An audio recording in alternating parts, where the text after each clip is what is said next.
കാശ്മീരിൽ ജമ്മു കാശ്മീരിൽ BJP മൊത്തം നേടിയത് 26 സീറ്റുകളാണ്. അതിൽ ജമ്മുവിൽ മാത്രം BJP നേടിയത് 25 സീറ്റുകളാണ്. കശ്മീരിൽ മാത്രം നേടിയത് 1 സീറ്റാണ്. അതായത് 47 മണ്ഡലങ്ങളുള്ള കശ്മീർ മേഖലയിൽ 1 സീറ്റ് മാത്രം BJP നേടുമ്പോൾ 43 മണ്ഡലങ്ങളുള്ള ജമ്മു മേഖലയിൽ BJP നേടുന്നത് 23 സീറ്റുകളാണ്. ഇതിന് ശേഷമല്ലേ നിയമസഭാ തെരഞ്ഞെടുപ്പല്ലേ? ആ നിയമസഭ അത് ഉണ്ടാക്കുന്ന സ്ഥിതിവിശേഷം അപകടകരമല്ലേ? എന്താണ് അപകടകരമായ സ്ഥിതിവിശേഷം? നോക്കൂ, ആര് സർക്കാർ ഉണ്ടാക്കിയാലും ഏത് മേഖലയിൽ നിന്നുള്ളവരാരുടെ പ്രാതിനിധ്യമായിരിക്കും കൂടുതൽ? ജമ്മുവിൽ നിന്നായിരിക്കുമോ കാശ്മീർ മേഖലയിൽ നിന്നായിരിക്കുമോ? കാശ്മീരിൽ നിന്നായിരിക്കുമല്ലോ. അതാണ് പ്രശ്നം. അല്ലല്ല, തിരിച്ചാണെങ്കിൽ ജമ്മുവിൽ നിന്നായിരിക്കും. അല്ല, ഞാൻ പറയട്ടെ, ഇപ്പൊ ജമ്മു കാശ്മീരിൽ ജമ്മുവിൽ ആകെപ്പാടെ 43 സീറ്റല്ലേ ഉള്ളൂ. 23 അവിടെയാ. അതെ അതെ, ബാക്കിയുള്ള സീറ്റ് പോകുന്നത് ഇങ്ങോട്ടേക്കാണല്ലോ.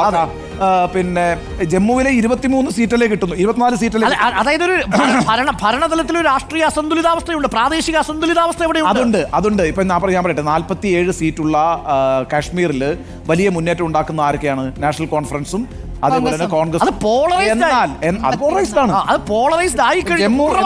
ജമ്മു എന്ന് പറഞ്ഞു കഴിഞ്ഞാൽ ഹിന്ദു പോപ്പുലേഷന്റെ ഡോമിനേഷൻ ഉള്ള സ്ഥലമാണ്.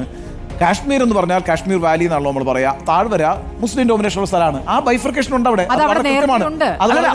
വളരെ വിസിബിൾ ആയി കഴിഞ്ഞു. അത് നിങ്ങൾ നോക്കൂ, കാശ്മീർ മേഖലയിൽ ആകെ ഒരു MLA മാത്രമേ ഉള്ളൂ. കാശ്മീർ മേഖലയിൽ നിന്ന് ജമ്മു മേഖലയിൽ നിന്ന് എത്ര മന്ത്രിമാരുണ്ടാവും എന്നുള്ളത് വളരെ പ്രധാനപ്പെട്ട ചോദ്യമാണ്. അത് പ്രശ്നം അല്ല. ഞാൻ പറയട്ടെ, 2014 തെരഞ്ഞെടുപ്പിൽ ജമ്മുവിൽ ആകെ കിട്ടിയ 25 സീറ്റും ജമ്മുവിൽ നിന്ന് മാത്രം BJPക്ക്.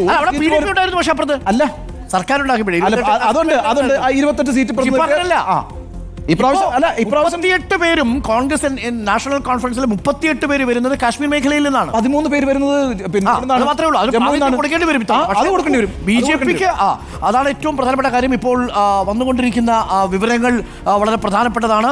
നോക്കൂ, ഏറ്റവും തരിഗാമി 3654 വോട്ടുകൾക്ക് ലീഡ് ചെയ്തുകൊണ്ടിരിക്കുന്നു. 3654 വോട്ടുകൾക്ക് മുഹമ്മദ് തരിഗാമി ലീഡ് ചെയ്യുന്നു. മുഹമ്മദ് തരിഗാമി ലീഡ് നില വർദ്ധിപ്പിക്കുന്നു എന്നുള്ളതാണ്. കാരണം ഒരു തരിമതി, ആ തരിയുടെ പ്രകാശമാണ് കമ്മ്യൂണിസ്റ്റ് പാർട്ടിയുടെ ഈ തെരഞ്ഞെടുപ്പിലെ ഐശ്വര്യം എന്ന് പറയുന്നത്. കാശ്മീരിൽ 51 സീറ്റുകളിൽ Congress plus national conference plus CPIM lead ചെയ്തുകൊണ്ടിരിക്കുന്നു. കോൺഗ്രസ് കോൺഫറൻസ് CPM സഖ്യത്തിനാണ് ഇപ്പോൾ കാശ്മീരിൽ ലീഡ്. 3654 വോട്ടുകൾക്കാണ് ഇപ്പോൾ തരിഗാമി കുൽഗാം മണ്ഡലത്തിൽ ലീഡ് ചെയ്തുകൊണ്ടിരിക്കുന്നത്.